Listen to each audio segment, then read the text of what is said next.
Hai, apa kabar semua? Tentunya masih dalam keadaan sehat ya.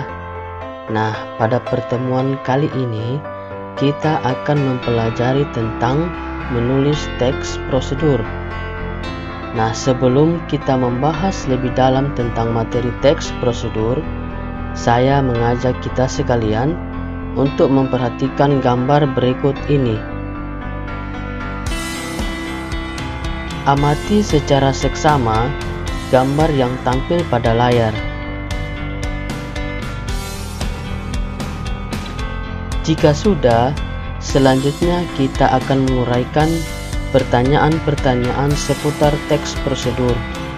Pertanyaan yang pertama adalah, apakah teks prosedur itu? Jawabannya, teks prosedur adalah teks yang berisi cara untuk membuat atau melakukan sesuatu hal dengan langkah demi langkah yang tepat secara berurutan sehingga menghasilkan suatu tujuan yang diinginkan. Kemudian, pertanyaan kedua adalah, apa tujuan teks prosedur? Mari kita lihat jawabannya. Tujuan penulisan teks prosedur adalah untuk menunjukkan atau menjelaskan bagaimana mengerjakan sesuatu dengan langkah-langkah yang urut dan memudahkan pembaca maupun pendengar agar dapat mengikuti langkah atau perintah dari isi teks yang tujuan akhirnya bisa sesuai keinginan pembaca maupun pendengar. Selanjutnya, kita masuk pada pertanyaan yang ketiga, yakni bagaimana ciri-ciri teks prosedur? Berikut jawabannya. Ciri yang pertama, berisikan langkah-langkah. Artinya, teks prosedur umumnya berupa poin-poin yang berisi langkah-langkah kegiatan yang saling berkaitan satu dengan yang lain.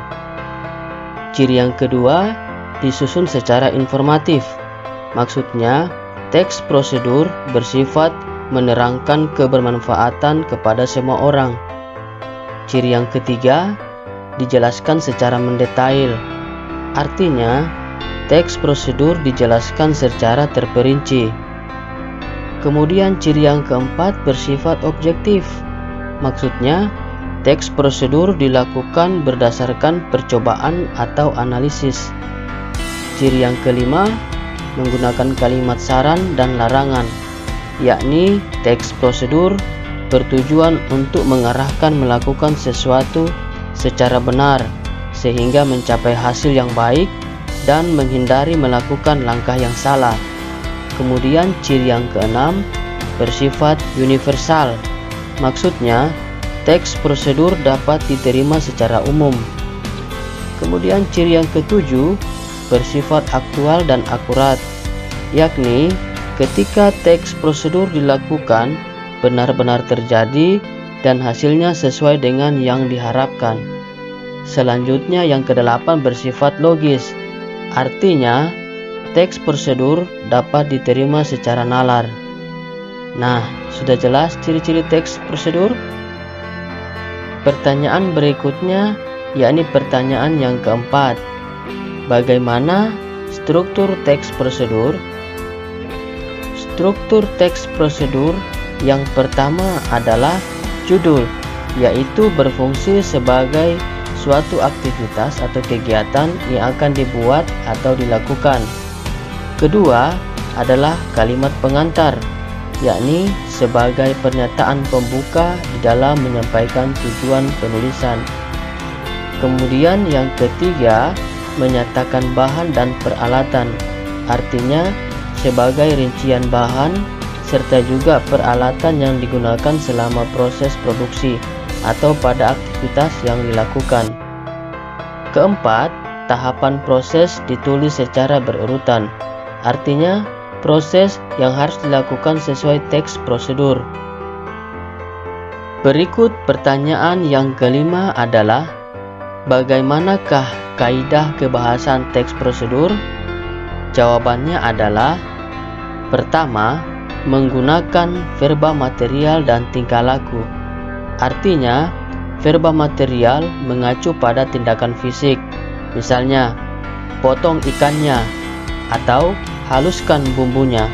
Sedangkan verba tingkah laku merupakan tindakan yang dilakukan dengan ungkapan, misalnya dilarang merokok.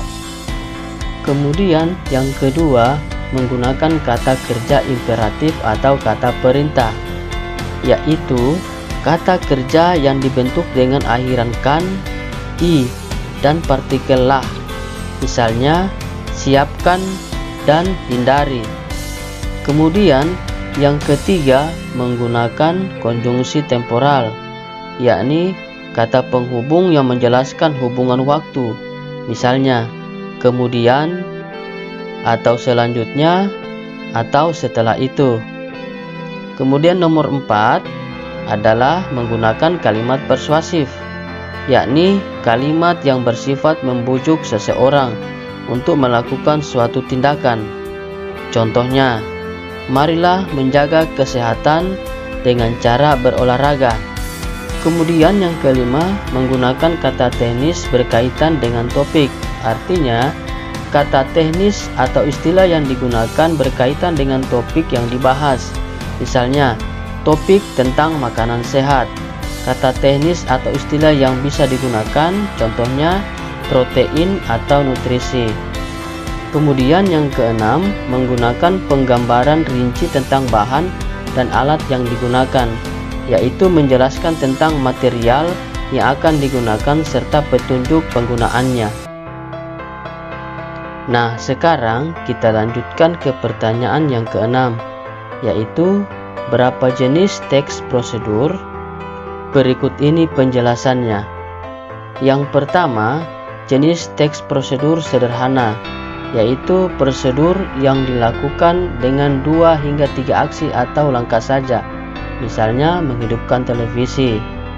Kemudian jenis teks prosedur kompleks, yaitu prosedur yang langkah-langkahnya banyak atau bisa dibilang cukup rumit, misalnya pendaftaran siswa baru. Kemudian jenis teks prosedur protokol, yakni prosedur yang langkah-langkahnya tidak terlalu rumit sehingga mudah untuk dipahami, misalnya protokol kesehatan mengurangi penyebaran COVID-19.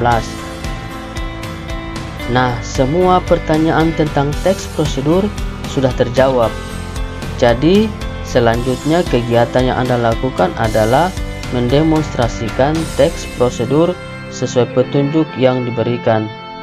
Teks prosedur yang akan Anda kerjakan adalah cara membuat telur ceplok dengan menyiapkan alat dan bahan sebagai berikut. Yang pertama wajan, yang kedua minyak goreng, yang ketiga telur, dan yang keempat garam, dengan mengikuti cara kerja sebagai berikut. Yang pertama, panaskan minyak goreng dalam wajan. Yang kedua, pecahkan telur di atas wajan dan taburi garam secukupnya. Ketiga, balik telur hingga kedua sisinya matang. Yang keempat, angkat telurnya dan siap dihidangkan. Nah, bagaimana tugas ini? Mudah untuk diterapkan? Selamat mencoba. Nah, jadi bagaimana hasil yang diperoleh ketika Anda membuat telur ceplok? Apakah Anda berhasil membuat telur ceplok sesuai petunjuk? Jika berhasil, berarti Anda sudah memahami langkah-langkah melakukan teks prosedur. Nah, kegiatan selanjutnya adalah menyusun sebuah teks prosedur.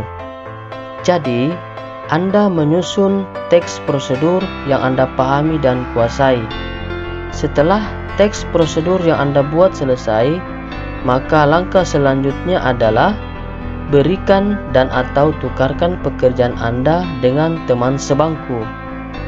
Jadi, teks prosedur yang Anda susun akan didemonstrasikan oleh temanmu. Demikian sebaliknya, Anda mendemonstrasikan teks prosedur teman Anda. Bagaimana? Bisa dipahami tugasnya? Oke? Selamat belajar. Sekian.